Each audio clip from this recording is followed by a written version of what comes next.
First, सबसे पहले मैं आप सभी लोगों का थैंक्स करना चाहूँगा कि आपने मुझे इतना अच्छी तरह से यहाँ पे वेलकम किया।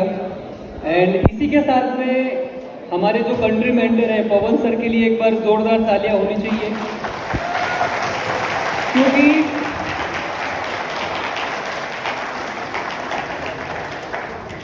हिंदी सभी लोग समझते हैं, तो इसे तो जोरदार कहते नहीं है जो आपने बजाई है। हेलो, हमारे कंट्री मेंटर के लिए एक बार जोरदार तालियां होनी चाहिए।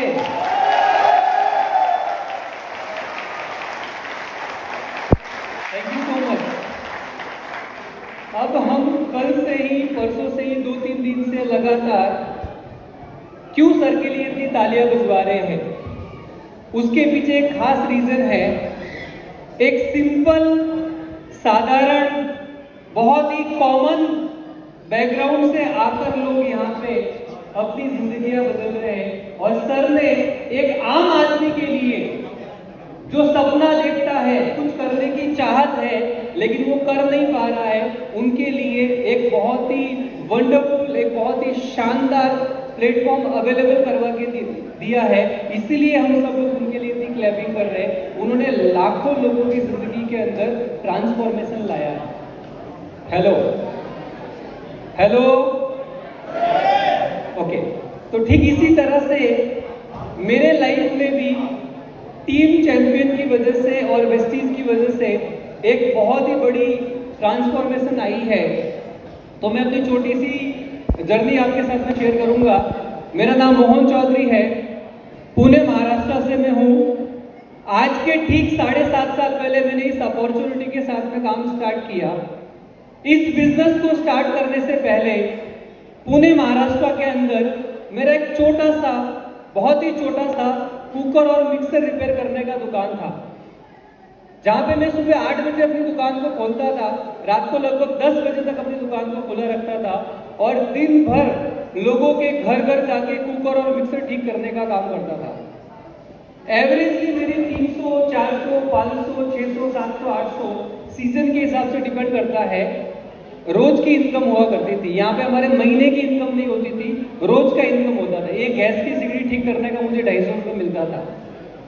तो इस तरह से मैंने लगभग 12-13 साल तक उस काम को किया, और वो काम को करते करते मुझे रियलाइज हुआ कि ये जो मैं काम कर रहा हूँ, इस काम को करके मैं अपनी जिंदगी के वो सपने जो मैंने 17-18 साल की उम्र में देखा था कि मैं भी एक अमीर इंसान बनूंगा, अपने माँ बाप को एक बढ़िया लाइफस्टाइल दूंगा, अपना एक अच्छा घर बनाऊंगा और अच्छी गाड़ी, और ये सब ड्रीम जो हम 17-18 साल की उम्र में देखते हैं, ये मैं पूरा करूंगा, ये मैंने सोचा था। लेकिन जिस काम को मैं कर रहा था लगातार 8-10 साल करने के बाद, 12-13 साल करने के बाद में ये मुझे रियलाइज हो गया था कि इस काम को करके मैं अपने सपनों को पूरा नहीं कर पाऊंगा।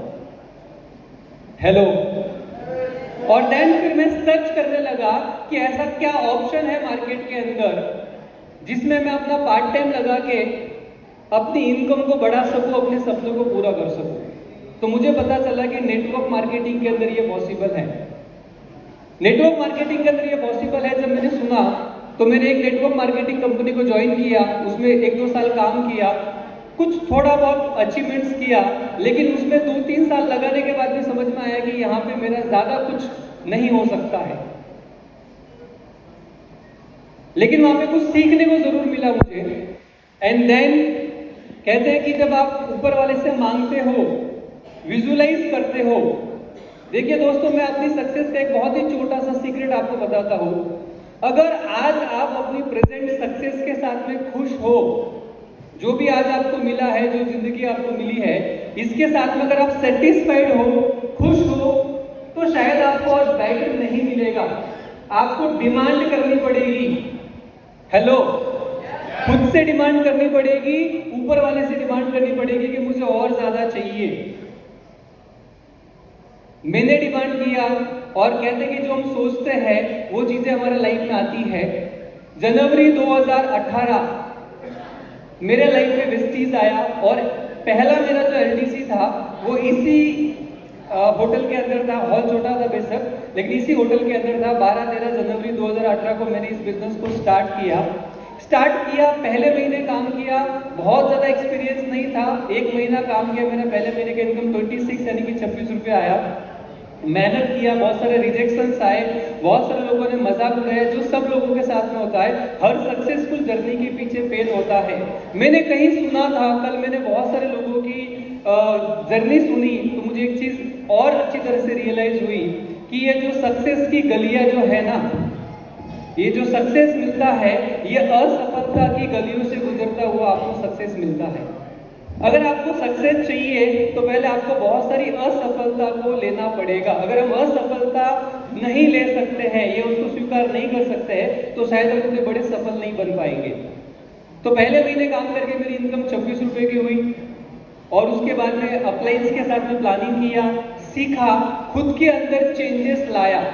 देखिए, आज हम जो भी है वैसे ही रहेंगे तो नए रिजल्ट की हम लोग एक्सपेक्टेशन नहीं कर सकते हैं। हेलो, कर सकते हैं क्या? जैसे कि आज हम सभी लोग इस वेलनेस कोच एकेडमी के अंदर आए हैं। अगर हमें अपने बिजनेस को बदलना है तो हमें अपने नॉलेज को बदलना पड़ेगा।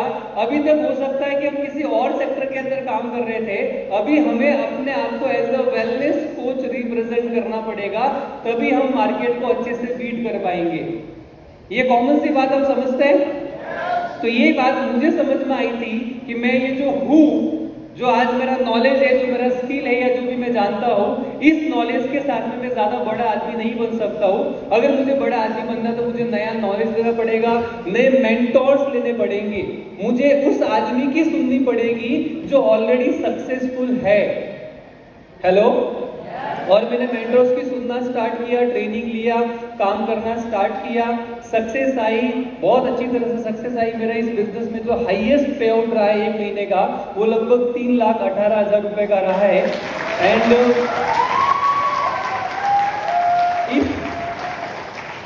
इसी प्लेटफॉर्म से मैंने 19.5 लाख रुपए का महिंद्रा एक्सयूवी कार भी अचीव किया है। ये हमारे कुछ छोटे से अचीवमेंट्स हैं। हो सकता है कि आपको इसमें से ऐसा हो सकता है, आप में से ऐसे बहुत सारे लोग हो जिनके लिए ये 3 लाख रुपए का अमाउंट बड़ा ना हो। ऐसे बहुत सारे लोग हो सकते हैं जिनके लिए कार अच्छी बड़ी ना हो, लेकिन 15,000 रुपए महीने कमाने वाला लड़का अगर 2.5-3 लाख पे जाता है तो ये मेरे लिए तो एक बड़ी अचीवमेंट है। एंड जब मैं इस बिजनेस के अंदर आया था, मेरी अचीवमेंट्स 2-3 है इसके अंदर। मेरा एजुकेशन 10th तक है, हिंदी मीडियम से 10वीं तक पढ़ा हूँ मैं। और जब मैं इस बिजनेस के अंदर आया था तो मैं बहुत ही शर्मीला और बहुत ही संकोची किस्म का इंसान था। अभी भी हूँ, अभी भी यहाँ पे खड़ा हूँ, लेकिन डर लग रहा है, बल्कि मैं आना भी नहीं चाह रहा था, मेरे को भेजा गया है। हेलो, क्योंकि मुझे अपने आप को लोगों के सामने प्रेजेंट करना, कहीं ना कहीं मैं बहुत ही शाई किस्म का इंसान हूँ।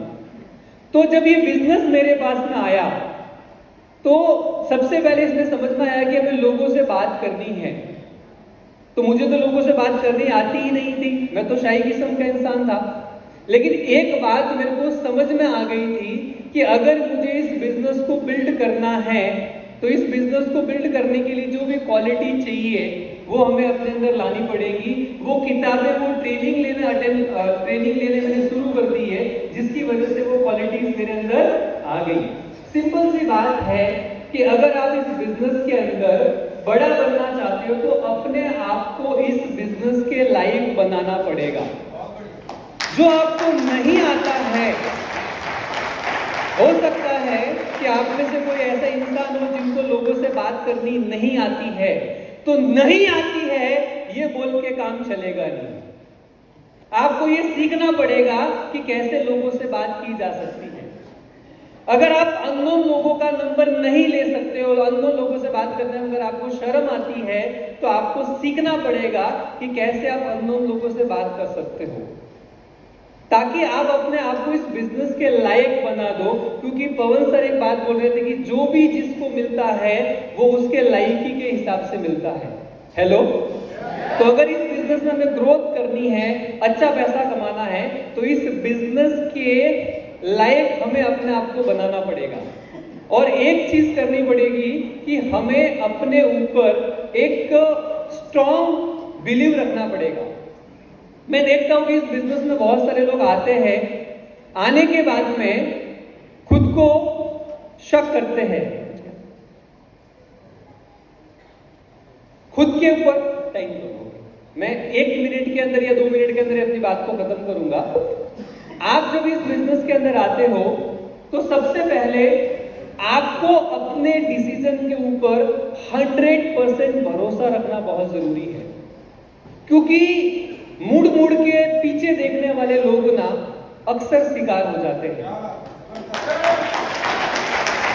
मुड़ मुड़ के पीछे देखने वाले लोगों का शिकार हो जाता है। आप सभी लोगों ने कहानी सुनी होगी कि हिरण की स्पीड जो होती है वो लगभग 70-80 किलोमीटर प्रति घंटा होती है, जबकि शेर की जो होती है वो 60-65 ही होती है। लेकिन फिर भी शेर हिरण का शिकार इसलिए कर पाता है क्योंकि हिरण दौड़ते समय बार बार पीछे मुड़ मुड़ के देखता है, मुड़ मुड़ के देखता है कि कहीं मुझे खा नहीं जाएगा, और वो डर और वो उसका शंका उसका शिकार करवा जाता है। तो अगर आपने इस बिजनेस में डिसीजन लिया है, ये 3 दिन का माहौल देखने के बाद में अगर आपको अपने अंदर से ये आवाज आ रही है कि आप भी इस बिजनेस में बड़े बन सकते हो, आप भी कामयाब हो सकते हो, अगर आपको अपने अंदर भरोसा आ रहा है, तो यहां से बाहर निकलने के बाद आप जब जाओगे, जब आप लोगों को अपना विजन बताओगे, तो हो सकता है कि उनको भरोसा ना आए, वो आपके ऊपर शक करेंगे, और वो जब शक करेंगे तो आपका बिलीव स्ट्रांग होना चाहिए। और अगर आपका बिलीव स्ट्रांग नहीं रहा, आपने भी शक कर लिया, तो आप इस बिजनेस से बाहर हो जाओगे। एक छोटी सी कहानी समझाता हूं ताकि आपको याद रहेगा। एक बच्चा था 8-10 साल का या 12 साल का रहेगा। उसको ना एक बीमारी थी, वो थी शक करने की बीमारी। कौन सी बीमारी थी जी? थोड़ा लाउडली, कौन सी थी? थोड़ा और लाउड, कौन सी थी? हाँ, मैं आपको लाउडली इसलिए बता रहा हूं ताकि आपको याद रहे। शक करने की बीमारी थी, और उसको एक बार ऐसा शक हो गया, उसके घर में एक मुर्गी थी, उसके फार्म में कह सकते हैं या उसके बरामदे में कह सकते हैं मुर्गी थी, तो उसको शक हो गया कि मैं गेहूं का दाना जैसा हूं और ये मुर्गी मुझे खा जाएगी। हेलो, मैं गेहूं का दाना जैसा हूं और मुर्गी मुझे खा जाएगी। अब जब भी वो मुर्गी को देखता, टेबल के नीचे, बेड के नीचे, कहीं भी छुप जाता था कि मुर्गी मुझे खा जाएगी। अब उसको शक हो गया, और शक का कोई इलाज नहीं है। अब उसके घर वाले परेशान, उसको बहुत समझा रहे, काउंसलिंग कर रहे हैं, जैसे अपलाइन के साथ में काउंसलिंग होती है ना, वैसे घर वाले भी काउंसलिंग कर रहे हैं, लेकिन उनको वो बात समझ में नहीं आ रही। तो घर वालों ने प्लान बनाया कि इसको लेके जाते किसी साइकिट्रिस्ट के पास में, ताकि वो उसको अच्छी तरह से समझाए। तो जो साइकिट्रिस्ट था, उन्होंने वहां पे एक बोर्ड लिया, व्हाइट बोर्ड, और व्हाइट बोर्ड पे समझाया कि देखो, गेहूं का दाना इतना सा होता है, मुर्गी इतनी बड़ी होती है, इसलिए मुर्गी उस गेहूं के दाने को खा सकती है। बढ़िया सा प्लान दिखाया, एसी हॉल में बुला के, डेमो वीमो करके, हेलो, कि गेहूं का दाना इतना छोटा सा होता है, मुर्गी बड़ी होती है, इसलिए मुर्गी गेहूं के दानों को खा सकती है। तू तो मुर्गी से बड़ा है, मुर्गी तेरे को नहीं खा सकती। समझ में आया? वो बोलता हाँ यार, ये तो बात मैंने सोची नहीं। बोले समझ में आ गया? बोले हाँ समझ। अबे डरेगा तो नहीं? बोले नहीं डरेगा। काउंसलिंग हो गई, मीटिंग हो गई, प्लानिंग हो गई, सब कुछ हो गया कि अभी क्राउन जाना है। हेलो, लेकिन जैसे ही वो बाहर निकला उस क्लिनिक से, मुर्गी देखते वापस घबरा गया। अब डॉक्टर को फीस भी दे दी, घर वालों को भी डॉक्टर पे शक। हेलो, अब डॉक्टर से लड़ने गए कि यार तुमने फीस भी ले ली, बच्चा तो अभी भी डर रहा है। फिर बच्चे को बुलाया, फिर वापस सेम बात समझाई कि मुर्गी जो है वो बड़ी होती है, दाना छोटा होता, खा सकता है, तू बड़ा है, तेरे को कैसे खाएगी? तो बच्चा बोलता है कि मेरे को तो समझ में आ गया, मुर्गी को कौन समझाएगा।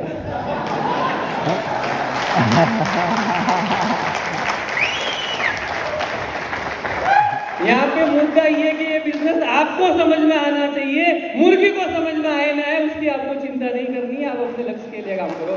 Thank you so much. Thank you very much Mohan ji, एकदम जबरदस्त क्लैपिंग के साथ।